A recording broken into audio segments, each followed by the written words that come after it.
Ya, mari kita belajar mengenai pemisahan campuran. Pada pertemuan sebelumnya, kalian sudah belajar mengenai apa itu campuran homogen maupun campuran heterogen. Dan sekarang kita belajar mengenai pemisahan garam dapur dari zat pengotor. Masih bersama saya, Kurnia Ayu Puspita Ningrum.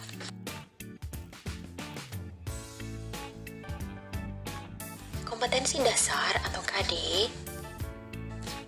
3.3, yaitu menjelaskan konsep campuran dan zat tunggal atau unsur dan senyawa, sifat fisika dan kimia, perubahan fisika dan kimia dalam kehidupan sehari-hari.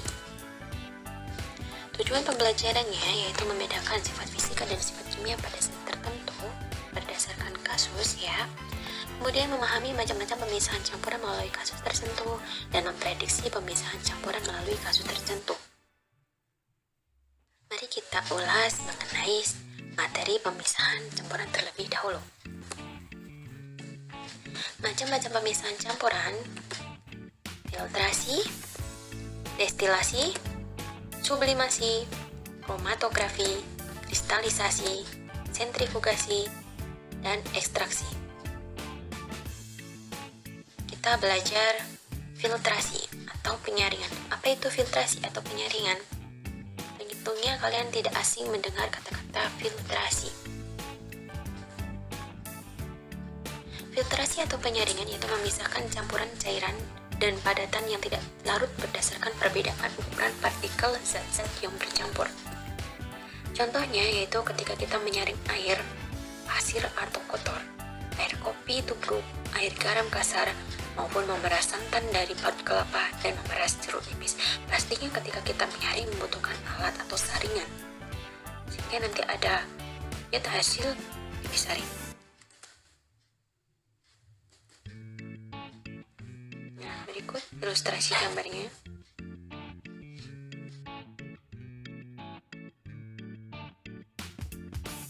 Kemudian destilasi atau dapat disebut sebagai penyulingan. Sebenarnya apakah itu destilasi? Destilasi yaitu pemisahan campuran berdasarkan perbedaan titik didih dari zat cair yang bercampur, sehingga saat menguap setiap zat akan terpisah. Terdiri dari dua tahap, yaitu pertama penguapan campuran dan selanjutnya adalah hasil dari destilasi dari pengembunan zat yang didinginkan. Ini kurang lebih perangkat penyulingan yang digunakan dalam proses destilasi. Ini adalah hasil akhir dari penyulingannya. Kemudian sublimasi. Sublimasi yaitu metode pemisahan campuran dengan menguapkan zat padat tanpa melalui fase cair terlebih dahulu sehingga kotoran yang tidak menyublim akan tertinggal. Contohnya memisahkan campuran kapur barus dengan pasir. Dalam proses sublimasi kita memerlukan kaki 3, kelas kimia atau kelas ukur atau tabung, kemudian membutuhkan alas dari es batu maupun pemanas punsen dan benda yang akan kita sublimasi. Selanjutnya yaitu kromatografi. Sebenarnya apa itu kromatografi?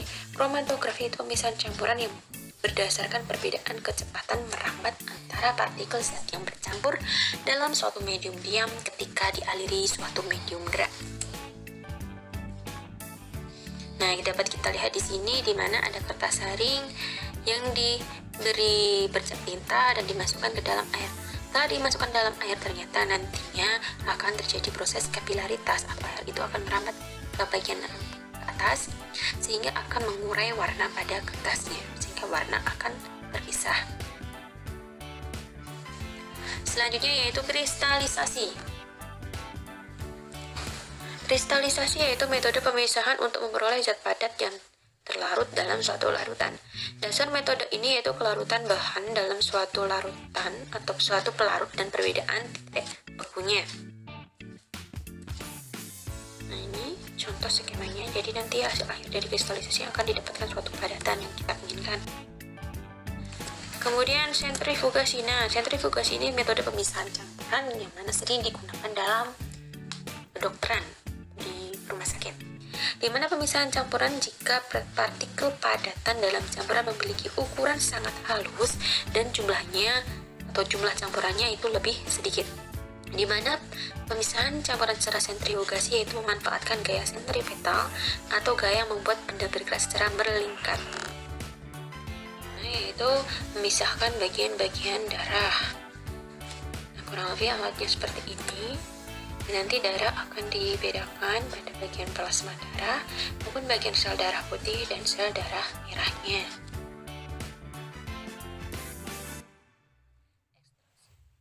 Metode pemisahan dengan melarutkan bahan campuran dalam pelarut yang sesuai. Dasar pemisahan ini apa? Yaitu kelarutan dalam pelarut tertentu. Nah, bisa kalian lihat bahwa dalam proses ekstraksi di sini, bagian kondensor, ekstraktor, dan bagian pada lampu penampung. Hasil dari ekstraksinya berada di sini, di lampu penampung. Baik, kita lanjut ke sifat-sifat suatu zat. Pertama, sifat fisika, yaitu di mana keadaan fisik suatu zat dapat diamati dengan indera atau diukur. Contohnya yaitu wujud zat, warna, bau, kekerasan, kelarutan, daya hantar listriknya, kemagnetan, titik didih, titik leleh maupun titik beku, ukuran partikel, dan massa jenis. Kemudian sifat kimia. Sifat kimia yaitu berhubungan dengan mudah atau sukarnya zat tersebut bereaksi secara kimia. Contohnya yaitu mudah terbakar, mudah membusuk, pH atau derajat keasaman, korosif, maupun kaustik. Coba kita selesaikan permasalahan. Kasus, salah satu produk yang kita dapatkan dari lautan Indonesia yang luas adalah garam. Salah satu bumbu dapur yang wajib ada di rumah ini tentu akan mudah didapatkan jika suatu wilayah memiliki daerah laut yang luas. Untuk menambah wawasan, kita juga perlu tahu bagaimana cara proses pembuatan garam. Mari kita lihat bersama bagaimana proses pembuatan garam dan dari air laut melalui link berikut. Kalian bisa melihat short link ini di YouTube. Saya beri waktu kurang lebih 5 menit saja. Nah, lanjutkan kasus dari video tadi, di mana kita mengenal suatu garam. Kita tidak luput dari rasa asin atau rasa gurih karena garam itu. Tapi garam yang kita kenal sehari-hari adalah suatu kumpulan senyawa kimia dengan bagian terbesar terdiri dari natrium klorida atau NaCl dengan pengotor yaitu naftalena dan pasir. Berarti belum tentu itu steril ya. Apabila air laut diuapkan, maka akan dihasilkan kristal garam yang biasa disebut sebagai garam krosok. Harga garam krosok ini lebih murah dibandingkan dengan garam yang sudah dicetak dan sudah beriodium. Oleh karena itu, garam dapur hasil penguapan air laut yang belum dimurnikan masih banyak mengandung zat-zat pengotornya. Untuk meningkatkan kualitas garam dapur dapat dilakukan dengan cara proses pemurnian yang sangat banyak. Lantas bagaimana memurnikan atau memisahkan campuran garam yang sudah atau yang terkandung di dalamnya zat pengotor itu naftalena maupun pasir? Tentunya melalui beberapa proses dari pemisahan campuran yang sudah kita paparkan di bagian awal. Dan dapat kita pakai teknik pemisahan yang dapat dilakukan yaitu proses sublimasi pada langkah awal, kemudian langkah pelarutan, filtrasi, dan rekristalisasi. Untuk lebih jelasnya, kalian bisa mengunduh LKPD dan kalian coba lakukan proses pemurnian garam murni atau garam NaCl dari naftalena dan pasir. Kalian lakukan secara berkelompok. Nah, permasalahan yang nantinya akan kalian temui, mengapa perlu ditambahkan es batu pada kaca arloji di percobaan sublimasi? Dapatkah diganti dengan yang lain? Apa tujuan pemberian air pada pelarutan? Dapatkah pula diberi atau diberi zat cair yang lain? Kemudian, apa nama zat yang tertinggal pada kertas saring dan apa nama zat yang berhasil masuk ke dalam kertas saring pada percobaan filtrasi? Bagaimana hasil akhir zat yang terbentuk pada tahap reaksi? Dan identifikasilah sifat fisika yang terdapat pada naftalena, garam dapur, dan pasir. Kita coba ulas mengenai pemurnian garam dapur tadi. Oke, air laut itu banyak mengandung mineral, terutama garam dapur atau NaCl. Petani garam dapur memisahkan garam dapur dengan menjemur air laut pada sebuah bangunan yang datar dan lapang. Garam yang diperoleh kemudian diolah di industri untuk dicuci dan ditambah iodium. Sehingga biasa kita kenal, oh garam yang beriodium. Tentunya lebih mahal daripada garam rosok ya. Garam dapat diperoleh dengan 3 cara, yaitu penguapan air laut dengan sinar matahari, penambangan batuan garam atau rock salt, dan dari sumur garam atau brine. Garam hasil tambang berbeda-beda dalam komposisinya. Proses produksi garam di Indonesia pada umumnya dilakukan dengan metode penguapan air laut dengan bantuan sinar matahari. Oke, selanjutnya kita coba penganalian karena materi pemisahan campuran ini sudah sangat banyak kita bahas. Untuk meningkatkan wawasan dan rasa ingin tahu berkaitan dengan materi tentang zat dan karakteristiknya, lakukan kegiatan berikut. Bacalah materi pengayaan tentang dampak konsumsi air minum alkali dan pH tinggi larutan basa dalam teks berikut. Kalian coba search pada link ini, dimana judulnya itu mengenai benarkah air alkali bermanfaat untuk kesehatan.